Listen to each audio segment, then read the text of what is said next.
성경과 예언 시간입니다. 저는 목사 이태현이고요. 자, 풀지 말고 읽기로 약속해야 합니다. 성경은 자꾸 억지로 해석하다 보니까 문제가 생깁니다. 그냥 읽으면 되는데 읽는데도 분명히 법칙이 있습니다. 첫 번째는요, 시작과 끝을 찾아야 됩니다. 그리고 반드시 선과 악을 비교해야 합니다. 그리고 앞뒤에서 같은 용어를 찾아야 됩니다. 설명하는 내용을 같은 용어를 찾아서 그것이 무엇을 얘기하는지 비교해 봐야 합니다. 그리고요, 지금 읽는 본문 말고 다른 성경에서 같은 내용이 있는지 그것을 또 찾아봐야 합니다. 성경을 읽을 때는 이렇게 네 가지 방법을 가지고 읽으셔야 실수하지 않고 하나님 말씀을 제대로 볼 수 있습니다. 본문도 파악하지 못하고 성경을 해석하면 그 해석이 제대로 된 해석이 나오겠습니까? 한 구절 한 구절 뽑아서 그것을 해석하려고 하면 굉장히 문제가 되는 것입니다.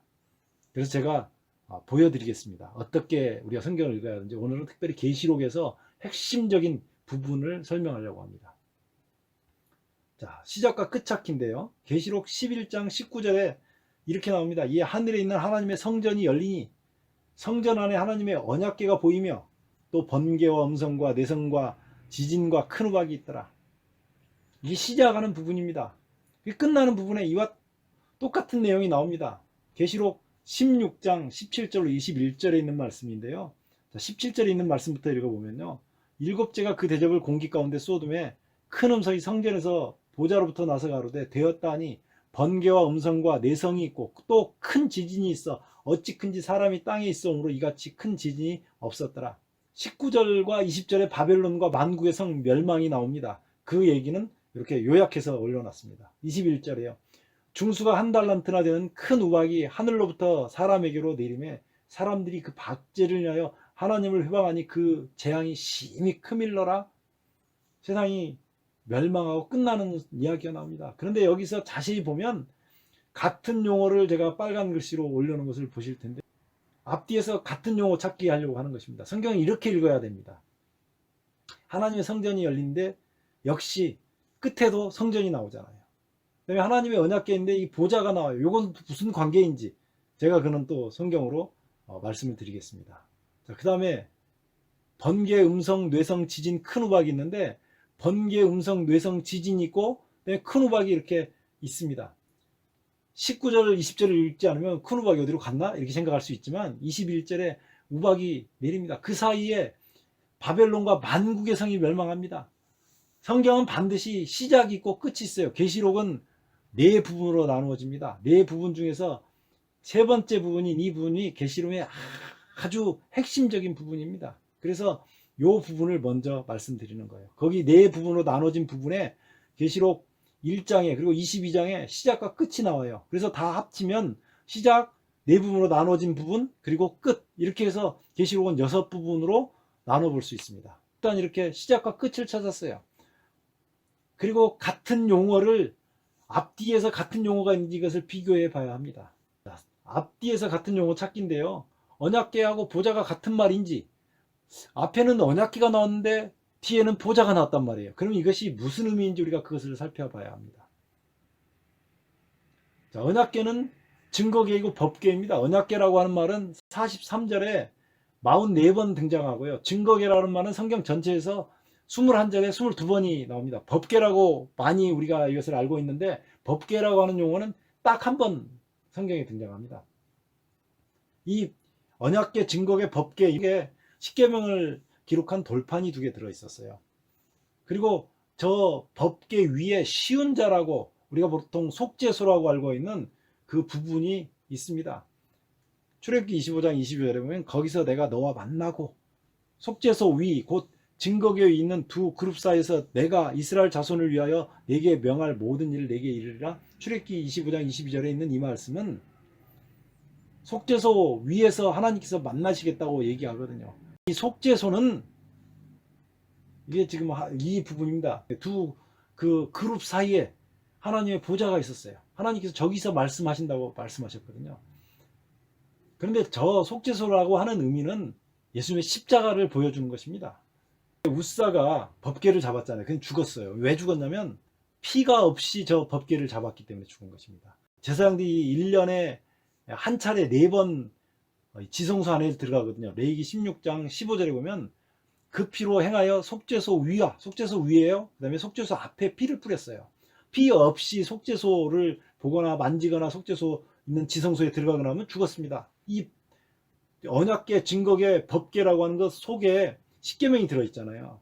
십계명이 사람들에게 드러나면 다 죽습니다. 죽음이에요. 그런데 그걸 십자가에 설린 피로 덮고 있어요. 그것이 예수님께서 우리를 위해서 어떠한 희생을 치렀는지를 보여주는 것입니다. 저 속죄소는 그냥 있는 게 아니에요. 하나님 보좌를 십자가에 설린 피로 덮었다. 그런 의미를 가지고 있는 것입니다. 법이 나오면 다 죽잖아요. 저 속죄소에서 흘리신 피는 예수님께서 흘리신 십자가의 피입니다. 저는 제가 꽤 괜찮은 아들인 줄 알았습니다. 돌아가신 제 아버지에게는 제가 별로 그렇게 뭐 잘못한 것 없이 참 착실하게 잘 큰 아들인 줄 알았어요. 애들을 키워보니까 애들이 이 중학교 때 많이 그 사춘기 이런 것들을 많이 겪더라고요. 뭐 지금 생각해보면 크게 잘못한 것도 아니에요. 제가 제 눈에 보기에 잘못한 것처럼 보이는 거죠. 그래서 혼을 냈는데 아이들이 좀 잘못한다고 생각하면 잠이 안 오잖아요. 그래서 하나님 기도했습니다. 하나님 이 아이를 어떻게 합니까? 하고 기도를 하는데 하나님께서 마음속에 그런 마음을 주셔요. 너는 네 아버지가 너한테 들려준 얘기를 한 번도 내 아들한테 들려주질 않았다. 그렇게 얘기를 하시는 거예요. 그러면서 제가 오랫동안 잊고 있었던 말이 한마디 기억 속에서 생각이 날 것입니다. 저희 아버지가 참고로 말씀드리자면 키가 150이었어요. 몸무게가 46kg. 평생 그 몸무게는 거의 변함없이 그대로 사셨거든요. 일반적인 사람보다 키가 작습니다.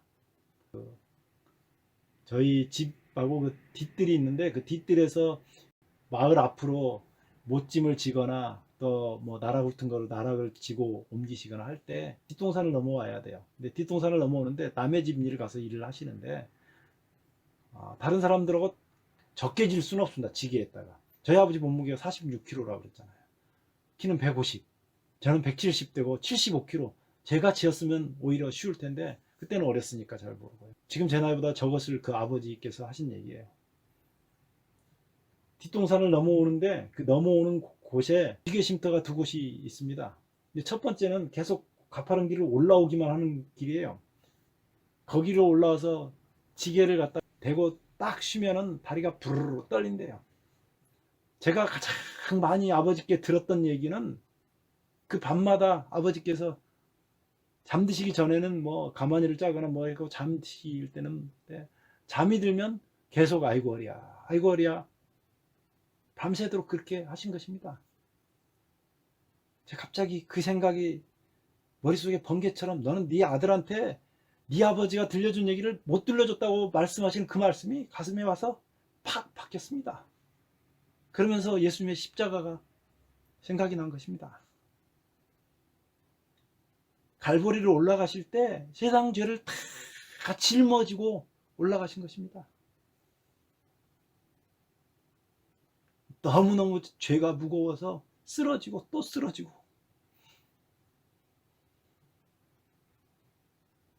그것을 견딜 수가 없어서 로마 군병이 보니까 도저히 주님께서 그 십자가를 지고 올라갈 수가 없는 상황입니다. 그래서 구레네 사람 시몬을 잡아서 대신 십자가를 지게 해서 올라갔어요. 십자가에 달리셔가지고는 예수님께서 손에 못을 박고 발에 못을 박았습니다. 그 못을 박을 때 예수님께서 그 못 박는 그 사람을 위해서 기도합니다. 아버지여 저들의 죄를 용서하여 주옵소서. 자기가 하는 것을 알지 못합니다.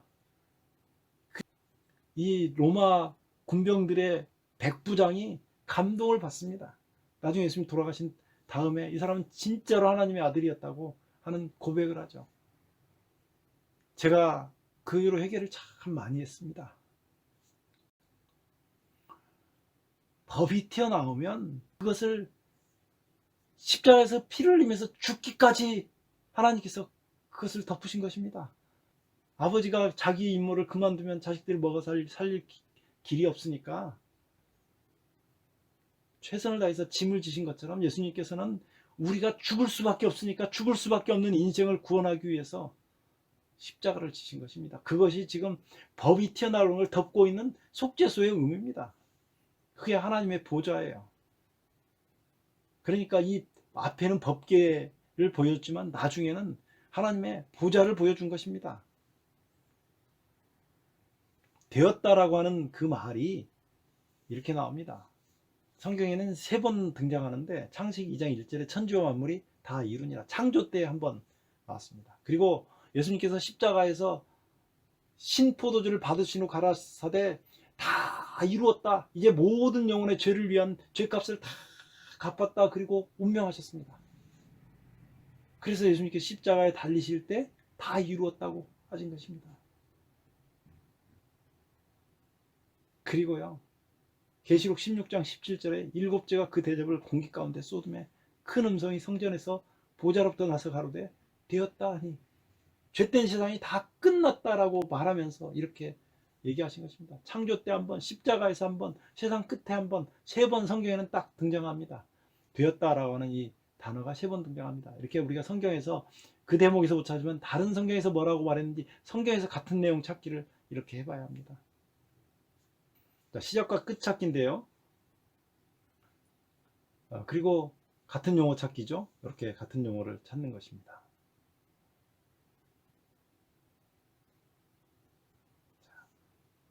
선과 악의 비교해 볼 것입니다. 계시록 11장 19절에서 16장 17절로 21절 사이에 있는 선과 악의 비교를 해보려고 해요. 제가 부탁드리기는 성경을 제가 가르쳐드린 대로 그렇구나 그러고 넘어가시지 말고요. 2개를 꼭 비교해 보시기 바랍니다. 2개를 비교해 보면 거기서 하나님의 사랑이 나오고 얼마나 그것을 배반하는 이 죄악에 빠진 우리의 모습이 나오는지 모릅니다. 하나님의 크신 긍휼과 함께 인간이 거기에 배반하고 사는 참으로 처참하고 참담한 모습들이 잘 나옵니다. 그래서 성경을 꼭 이렇게 제가 말씀드린 대로 이렇게 보시기 바랍니다. 이 부분은 창세기를 보든 출애굽기를 보든 어느 부분이든지 다 똑같이 볼 수가 있습니다. 계시록 12장 1절로 2절에 있는 말씀을 먼저 봅니다. 이게 선에 속한 부분입니다. 하늘에 큰 이적이 보이니 해를 입은 한 여자가 있는데 그 발 아래는 달이 있고 그 머리에는 12별의 멸관을 썼더라. 이 여자가 아이를 베어 해산하게 되면 아파서 애써 부르짖더라. 많은 사람들은 여기에서 달이 있고 12별의 멸관을 있고 해를 입었고 그러니까 거기에다가 많이 초점을 맞춰서 해석하려고 합니다. 이거 해석하실 필요 없습니다. 여기서 나온 간단하게 그 내용을 정리해 보자면 이적이 있는데 여자가 아이를 해산하려고 한다. 이것만 정리하시면 됩니다. 이렇게 해야 됩니다. 성경 공부할 때 큰 줄거리를 못 잡으면 나머지 내용은 다 혼란에 휩싸이게 되는 것입니다. 자, 거기에 대칭해서 악의 세력이 나옵니다. 계시록 12장 3절로 4절에 있는 거죠. 하늘에 또 다른 이적이 보이니 보라 한 큰 붉은 용이 있어 머리가 7이요 뿔이 10이라. 그 여러 머리에 7멸관이 있는데 그 꼬리가 하늘별 3분의 1을 끌어다가 땅에 던지더라. 용이 해산하는 여자 앞에서 그가 해산하면 그 아이를 삼키고자 하더니, 자, 대칭되는 부분들이 나와요. 하늘에 큰 이적이 보인다 그랬는데 거기는 또 다른 이적이 나온 것으로 보고요. 여자가 있는데 붉은 용이 나옵니다. 자, 아이를 해산하면 아이를 삼키고자 합니다. 용이 삼키려고 하죠. 많은 분들은 이렇게 대비를 해서 보여드리면 여자하고 용이 싸우는 줄 알아요. 그런데 보세요. 아이를 해산하면 용이 아이를 삼키려고 하잖아요. 용하고 아이하고 싸우는 것입니다. 성경 공부를 시킬 때 중요한 핵심적인 게 있어요. 제가 과거에 어떤 종교, 무슨 종교에 다니는 사람들은 문 아무개를 이 아이라 그랬어요. 35년 전에 저한테 했던 얘기예요. 최근에는 이것을 신 어디에서는 이 아무개라고 얘기합니다. 제가 성경 공부를 시킬 때 이 사람이 거기에 속했는지 안 속했는지 알기 위해서 보통 이렇게 얘기합니다. 이 아이를 통 어디에서는 문 아무개라고 합니다.